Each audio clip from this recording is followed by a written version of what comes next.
അക്ഷയ തൃതീയ ആഘോഷിക്കുന്നതുമായി ബന്ധപ്പെട്ട് all Kerala gold and silver merchant association വിപുലമായ ഒരുക്കങ്ങളാണ് നടത്തിയിരിക്കുന്നതെന്ന് all Kerala gold and silver merchant association സംസ്ഥാന general secretary advocate S Abdul Nasar അറിയിച്ചു.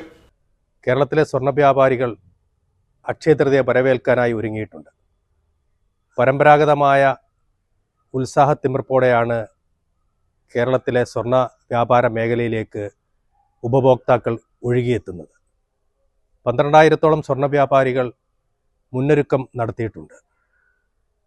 ഏതാണ്ട് 5 ലക്ഷത്തിലധികം ഉപഭോക്താക്കൾ സ്വർണം വാങ്ങാൻ സ്വർണ്ണ വ്യാപാര മേഖലയിലേക്ക് എത്തുമെന്നാണ് പ്രതീക്ഷിക്കുന്നത്. ലൈറ്റ് വെയ്റ്റ് ആഭരണങ്ങളുടെയും കോയിനുകളുടെയും പ്രത്യേക ശേഖരം തന്നെ എല്ലാ സ്വർണ്ണ ആഭരണശാലകളിലും ഒരുക്കിയിട്ടുണ്ട്. കേരളത്തിലെ സ്വർണ്ണ വ്യാപാരികളെ എല്ലാം ഇതിന് സജ്ജമായി കഴിഞ്ഞിട്ടുണ്ട്.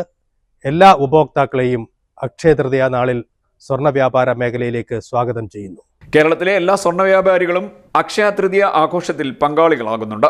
ലൈറ്റ് വെയ്റ്റ് ആഭരണങ്ങൾ, കോയിനുകൾ എന്നിവ പ്രത്യേകം ഒരുക്കിയിട്ടുണ്ട്. അക്ഷയ തൃതീയ ദിനത്തിൽ സ്വർണം വാങ്ങുന്നതിന്റെ തിരക്കൊഴിവാക്കുന്നതിനായി അഡ്വാൻസ് ബുക്കിംഗ് സംവിധാനം നേരത്തെ തന്നെ ആരംഭിച്ചിട്ടുണ്ടായിരുന്നുവെന്നും അബ്ദുൽ നാസർ പറഞ്ഞു. CDNet news, Kayamkulam.